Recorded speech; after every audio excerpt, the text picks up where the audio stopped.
Hai, welcome back to my channel. Hari ini aku mau ngebahas tentang Lynette Dawson. Jadi Lynette ini menghilang pada tahun 1982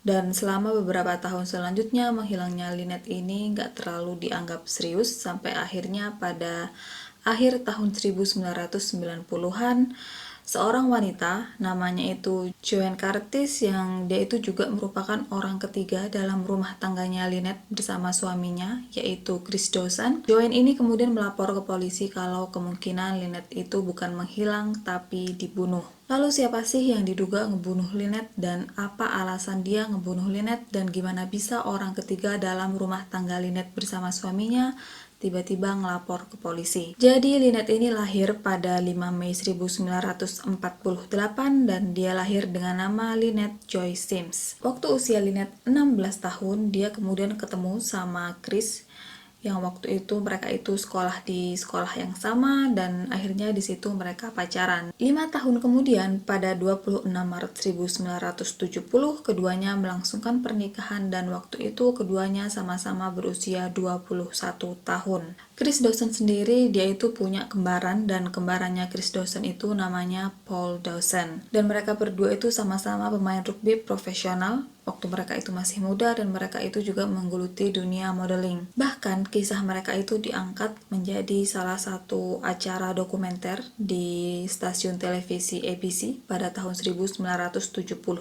Dan Lynette yang waktu itu udah nikah sama Chris, dia juga bahkan ikut mengisi film dokumenter tersebut untuk mengungkapkan gimana rasanya punya suami kembar. Kemudian pada tahun 1979 keduanya berhenti menjadi atlet rugby dan mereka berdua sama-sama menjadi guru di Cromer High School di Sydney. Sementara Lynette ia berprofesi sebagai perawat. Dari luar pernikahannya Chris dengan Lynn itu kayaknya tuh sempurna banget.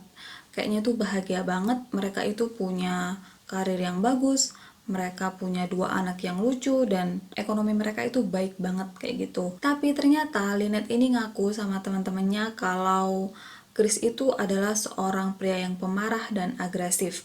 Dan Lynette ini dia itu punya banyak luka lebam di tubuhnya dan waktu teman-temannya tanya, Lynette itu bilang kalau itu memang ulah Chris, tapi Lynette ini juga ngelindungin Chris. Jadi dia itu bilang kalau itu emang ulah Chris, tapi Chris lakuin itu sama dirinya karena dirinya yang salah. Jadi dia itu kayak melindungin Chris di hadapan teman-temannya gitu. Dan teman-temannya Lynn itu kayak ya kalau kamu udah bilang gitu ya udah berarti baik-baik aja, berarti nggak ada masalah kayak gitu kan. Lagi pula itu kan urusan rumah tangga orang gitu, jadi kayak nggak enak aja kalau mereka itu tiba-tiba masuk, apalagi Lynette ini bilang kalau Chris seperti itu karena dirinya sendiri. Sampai kemudian pada tahun 1980, keluarga Dawson ini punya babysitter namanya itu Beth McNally, usianya itu 15 tahun dan Beth ini bukan cuma babysitter di kediaman Dawson, tapi dia itu juga murid Chris di sekolahnya. Dan kemudian Beth ini ngelihat Chris mukul Lynette sebanyak 2 kali dan dari situ Beth ini kemudian mengundurkan diri sebagai babysitter di kediaman Dawson. Kemudian pada tahun 1981, Chris ini memiliki hubungan terlarang dengan muridnya namanya Joan Curtis dan waktu itu usianya Joan ini 16 tahun. Background Joan sendiri dia itu datang dari keluarga bermasalah karena ibunya itu sering dipukul oleh ayah tirinya. Dan waktu itu Joan ini percaya banget kalau Chris itu cinta banget sama dia dan itu dibuktikan dengan Chris yang melamar Joan padahal waktu itu Chris itu masih berstatus sebagai suami dari Lynette dan usianya Chris pada saat itu adalah 33 tahun, jadi mereka itu beda 17 tahun gitu. Selanjutnya Joan ini menjadi babysitter untuk anak-anak Chris dan Lynette. Kemudian pada Oktober 1981 Chris ini bawa Joan untuk tinggal di rumahnya dan dia itu beralasan sama Lynette kalau rumahnya Joan ini nggak memungkinkan untuk ditinggali sama Joan karena KDRT yang dilakukan oleh ayah tirinya itu. Dan Lynette yang percaya-percaya aja akhirnya dia mengizinkan Joan untuk tinggal di rumahnya. Dan Lynette ini dia itu masih nggak tahu kalau suaminya itu punya hubungan dengan Joan. Dan Lynette ini dia itu kan nggak tahan minum dan hampir setiap waktu kalau Chris ini mau bareng sama Joan, Chris ini bakal paksa Lynette untuk minum sampai dia mabuk, sampai dia teler, sampai dia tidur. Dan waktu Lynette udah nggak sadar itu, barulah Chris ini kemudian berdua dengan Joanne. Kemudian pada November 1981, hubungan terlarang antara Chris dengan Joanne akhirnya ketahuan oleh Lynette. Dan di situ Lynette ini langsung usir Joanne. Dan Joanne ini kemudian dia itu tinggal di rumahnya Paul. Jadi Paul dengan Chris ini mereka itu tinggal kayak kayak satu gang gitu. Dan Paul ini tahu kalau Joanne itu adalah selingkuhannya Chris, dan dia itu bantuin kayak bantuin Chris untuk tetap berhubungan dengan Joanne gitu. Dan bahkan istrinya Paul sendiri itu tahu kalau Joanne itu adalah selingkuhannya Chris, tapi dia itu tetap dia tuh diem aja gitu, dia nggak kasih tahu sama Lynette kalau Joanne itu tinggal di rumahnya. Dan selama Joanne itu tinggal di rumahnya, Chris itu tetap melanjutkan perselingkuhannya dengan Joanne di rumahnya Paul itu. Kemudian 2 hari sebelum Natal tahun 1981, Chris ini ninggalin catatan untuk Lynette. Catatan itu isinya kalau dia pergi, dia mau hidup sama Joanne, dan dia juga minta Lynette untuk nggak menggambarkan dirinya sebagai ayah yang buruk untuk kedua anak mereka. Dan itu tuh kayak apa banget gitu kan, kayak nggak tahu diri banget gitu. Udah pergi sama selingkuhannya, terus masih minta sama Lynette untuk nggak ceritain tentang keburukannya gitu sama anak-anaknya, coba. Dan waktu itu Chris ini udah ada di Queensland bareng sama Joanne, dan di situ mereka itu kayak pengen membangun kehidupan yang baru gitu. Tapi tiba-tiba Joanne ini dia itu kayak ragu, dia ngerasa bersalah, dia ngerasa nggak enak, dia ngerasa kayak kenapa aku harus pacaran sama cowok yang usianya 2 kali dari usiaku, dan dia bahkan punya istri, dia juga bahkan punya anak. Kenapa aku harus berhubungan dengan orang seperti ini padahal aku masih muda gitu. Itu yang ada di pikirannya Joanne. Dan dari situ Joanne ini kemudian pulang, dan Chris sendiri kemudian juga balik ke rumahnya pada tanggal 26 Desember. Dan di situ Lynette ini senang karena dia itu ngerasa kalau hubungannya dengan Chris itu masih bisa diperbaiki, kalau Chris itu bakal balik ke keluarganya kayak gitu. Sayangnya pada malam tahun baru 1982, hubungannya Chris dengan Joanne entah gimana terjalin lagi, dan mereka itu menghabiskan malam tahun baru bersama. Dan di situ Lynette ini marah, mereka itu tengkar hebat di situ, dan setelahnya mereka itu sepakat untuk melakukan konseling pernikahan. Setelah konseling pertama, temannya Lynette ini ngelihat kalau Chris itu lebih baik. Dia mulai perhatian sama Lynette, dia mulai antar jemput Lynette, dia mulai pegang tangan Lynette kalau mereka itu jalan bareng, dan Lynette itu auranya itu positif banget. Dia itu bilang sama temennya kalau kemungkinan besar keluarganya akan utuh dan akan harmonis seperti semula. Dan selanjutnya pada 8 Januari 1982, Lynn ini teleponan sama ibunya. Dan di situ suaranya Lynette ini aneh. Suaranya Lynette itu kayak orang bingung, itu yang ibunya bilang. Dan di situ ibunya tanya, "Kamu kenapa?" gitu kan.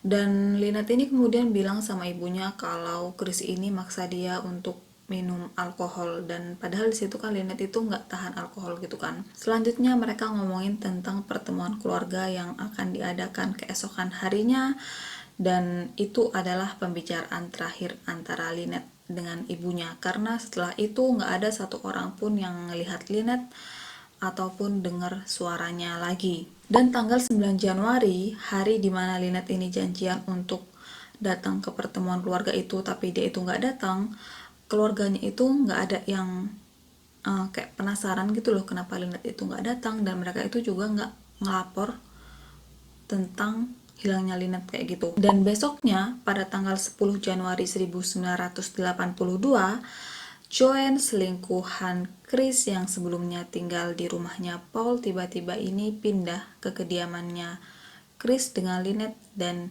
Joanne ini menetap di sana. Dan setelah Joanne ini pindah ke kediamannya Chris, dia itu mulai pakai pakaiannya Lynette, dia mulai pakai perhiasannya Lynette, dan bahkan cincin pernikahannya Lynette itu dia pakai, dan dia itu tidur di ranjangnya Chris dan Lynette. Dan parahnya, Chris ini memperkenalkan Joanne sama kedua anaknya sebagai ibu kandung mereka. Jadi Chris itu bilang sama dua anaknya kalau ibu kandung mereka yang sebenarnya itu adalah Joanne dan bukannya Lynette. Dan tiap kali Chris ini ditanya tentang Lynette itu kemana gitu, Chris ini bilang kalau Lynette itu pergi karena dia itu menyerah dengan masalah pernikahan mereka.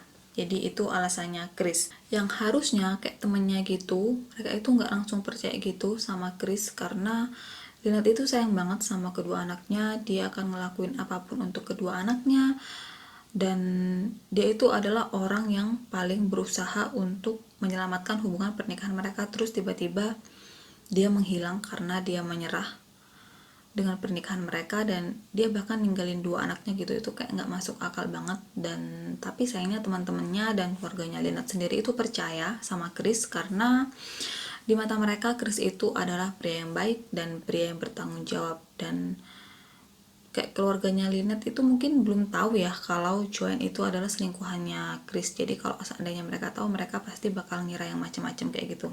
Dan dari tanggal 10 Januari sampai awal Februari, Chris itu nggak melaporkan hilangnya Lynette ke polisi. Barulah tanggal 18 Februari 1982, Chris itu baru melaporkan hilangnya Lynette ke kantor polisi. Dan laporannya Chris itu sama seperti keterangan yang dia kasih tahu ke keluarga dan teman-temannya Lynette, kalau Lynette itu pergi karena menyerah dengan pernikahan mereka. Dan di laporan itu sendiri, Chris ini juga nggak nulis tentang hubungan terlarangnya dengan Joanne, yang tentunya kalau Chris ini nulis tentang hubungannya dengan Joanne, pasti polisi ini akan sedikit curiga dengan menghilangnya Lynette. Dan karena Chris ini dikenal sebagai pria yang baik lagi, jadi polisi itu sama sekali nggak curiga sama Chris ataupun sama laporannya Chris. Mereka itu percaya kalau Lynette itu benar-benar pergi karena menyerah dengan pernikahannya, dan mereka percaya kalau Chris itu nggak bohong tentang menghilangnya Lynette. Dan untuk beberapa waktu selanjutnya, Chris ini bilang sama keluarga dan teman Lynette kalau sebenarnya dia dan Lynette itu masih saling berhubungan, dan Lynette itu bilang kalau dia itu butuh waktu untuk menenangkan diri, dan karena itu dia itu masih belum bisa muncul. Kedua anak Lynette, Chanel dan Sharon, mereka itu percaya kalau ibu mereka, Lynette, itu ninggalin mereka, tapi mereka itu juga berharap, jadi selama mereka tumbuh sampai dewasa itu, mereka itu berharap kalau ibunya itu bakal balik lagi ke rumah. Dan di mata keduanya, Chris itu adalah ayah yang sabar, ayah yang baik, ayah yang penyayang, dan nggak ada celah gitu untuk Chris sebagai ayah di mata mereka. Sementara Joanne, dia adalah sosok ibu yang dingin untuk mereka berdua. Dan untuk Joanne sendiri rasanya wajar kalau dia bersikap seperti itu sama Chanel dan Sharon, karena si Joanne itu kan masih berusia 16 tahun dan dia tiba-tiba aja gitu jadi istri seorang pria 33 tahun dengan status memiliki 2 orang anak. Kemudian tahun selanjutnya, yaitu tahun 1983, Chris ini dinyatakan sah bercerai dengan Lynette secara hukum, dan gak lama setelahnya, pada Januari 1984, Chris ini melangsungkan pernikahan dengan Joanne, dan dari pernikahan tersebut mereka itu memiliki 1 orang anak. Tapi pernikahan Chris dengan Joanne itu juga berakhir dengan perceraian, dan pada tahun 1999, Joanne ini datang ke kantor polisi dan dia melaporkan hilangnya Lynette, kalau Lynette itu sebenarnya nggak melarikan diri ataupun menghilang seperti yang selama ini diketahui sama orang-orang, tapi kemungkinan besar Lynette itu sudah dibunuh dan pembunuhnya itu adalah Chris. Joanne ini kemudian juga melaporkan kalau kemungkinan tubuhnya Lynette itu dikubur di halaman belakang rumah mereka di sekitar area kolam renang. Dan Joanne ini juga cerita gimana waktu dia itu masih menjadi orang ketiga di antara Chris dengan Lynette. Joanne ini bilang kalau sebenarnya dia itu mulai nggak nyaman, dia itu mulai ngerasa nggak enak, dia itu mulai ngerasa nggak pantas, dia itu mulai ngerasa kalau Usiaku masih 16 tahun, kenapa aku harus punya hubungan dengan pria yang usianya 2 kali lipat dari usiaku, dan dia juga bahkan punya istri, dia juga bahkan punya anak. Dan Joan ini cerita kalau dia itu berusaha untuk pergi dari Chris, tapi Chris itu selalu tarik dia lagi. Dan setelah laporan dari Joan itu, polisi kemudian membuka kembali kasus tersebut dan mereka melakukan penyelidikan kepada Chris. Tapi sayangnya mereka tidak mendapatkan apapun pada saat itu. Kemudian pada tahun 2000 diputuskan bahwa akan dilakukan penggalian pada area sekitar kolam renang di bekas kediaman keluarga Dawson.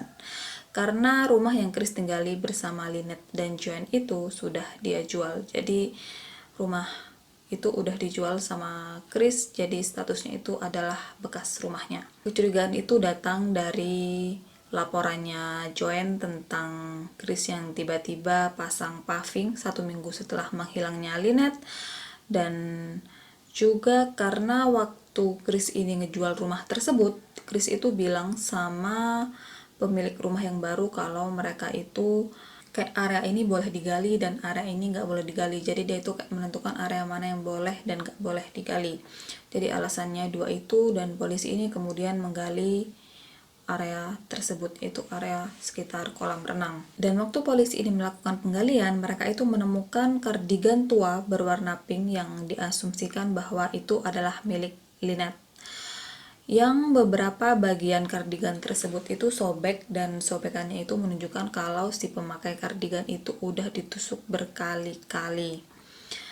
Tapi nggak tahu kenapa penyelidikannya itu tiba-tiba berhenti di situ, kayak nggak dilanjutin gitu loh, karena apa ya, kayak nggak tahu kenapa gitu, pokoknya tiba-tiba berhenti aja gitu.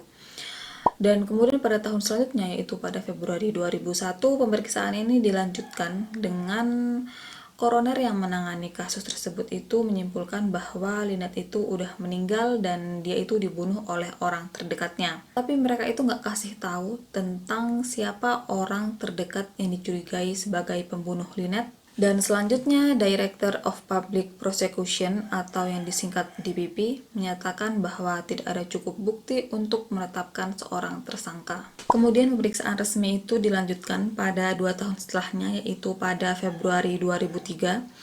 Dan koroner yang menangani kasus tersebut itu bilang kalau mungkin kita harus memeriksa Chris dengan istrinya yang waktu itu, yaitu Joan, atas menghilangnya atau atas terbunuhnya Lynette.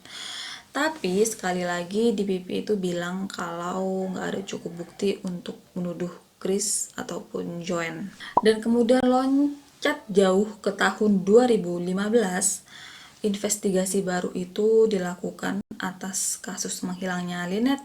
Tapi investigasi itu dilakukan atas Lynette yang terbunuh dan bukannya Lynette yang menghilang. Itu bedanya yang dilakukan pada tahun 2015 dibandingkan tahun-tahun sebelumnya. Dan kembali hasilnya itu nggak ada, hasilnya itu nihil, nggak ada laporan tambahan untuk kasus Lynette. Setelah itu kasus Lynette itu hampir nggak pernah terdengar lagi. Dan kemudian tiba-tiba pada tahun 2018 muncul sebuah podcast, itu judulnya The Teacher's Pet. Dan podcast itu dibuat oleh seorang jurnalis Australia, namanya itu Hadley Thomas. Dan podcast itu berisi 16 bagian yang isinya tentang kemungkinan atau siapa pelaku atas menghilangnya Lynette. Dan di podcast itu isinya tuh tentang bagian-bagian kecil yang selama ini nggak diperhatikan, yang kemungkinan itu menjurus ke si pelaku, dan podcast itu menjuruskan si pelaku itu adalah Chris Dawson. Jadi informasi tentang Chris yang berhubungan seks dengan Joan di kolam renang, dan waktu itu Lynette itu Chris cekokin minuman keras sampai akhirnya tidur, dan kemudian juga tentang Joan yang pakai perhiasannya Lynette, itu semua adalah informasi dari podcast tersebut. Dan gak lama setelah itu, Commissioner of New South Wales meminta maaf untuk kasus Lynette Dawson yang seolah-olah tuh kayak diabaikan gitu loh. Dan kemudian pada bulan November 2018 dilakukan penggalian ulang di kediaman lama Chris Dawson. Tapi sayangnya penggalian itu nggak menghasilkan apapun, bahkan penggalian itu tuh udah berlangsung selama 1 minggu, tapi tetap aja nggak ada bukti baru yang didapat di sana. Dan sampai sekarang kasus ini itu masih berlanjut dengan Chris yang dituduh sebagai pelaku atas menghilang atau atas terbunuhnya Lynette Dawson. Dan Chris ini dia itu ditahan, dia itu statusnya ditahan, tapi dia itu kayak masih kayak tinggal di rumahnya sendiri gitu loh. Karena sekarang ini pada tahun 2018 atau gitu usianya itu 71 tahun, jadi kalau sekarang itu usianya sekitar 73 tahun kayak gitu. Jadi mungkin karena itu Chris itu masih bisa hidup di rumahnya sendiri dengan istri barunya, dengan istri ketiganya gitu. Dan Chris itu ngeklaim kalau sebenarnya Lynette itu masih hidup, dan beberapa orang juga bilang kalau sebenarnya Lynette itu masih hidup. Mereka itu sempat ketemu sama Lynette, tapi mereka itu terakhir ketemu sama Lynette itu 2 tahun setelah menghilangnya Lynette. Dan kenapa mereka itu nggak ngelapor dari waktu itu, kenapa mereka itu baru ngomong tentang hal itu setelah kasus ini gede dan dibicarain di mana-mana, atau kenapa mereka itu nggak cerita sebelum Joanne ini ngelapor ke polisi. Coba kenapa? Dan menurut kalian itu gimana? Apa benar Lynette itu masih hidup, atau apa benar Lynette itu dibunuh sama Chris dan kemudian dikubur di halaman belakang rumahnya? Dan apa benar kalau Joanne itu ikut ambil bagian dalam terbunuhnya Lynette? Kalau itu emang benar, udah itu aja video hari ini. Sampai ketemu minggu depan. Dah.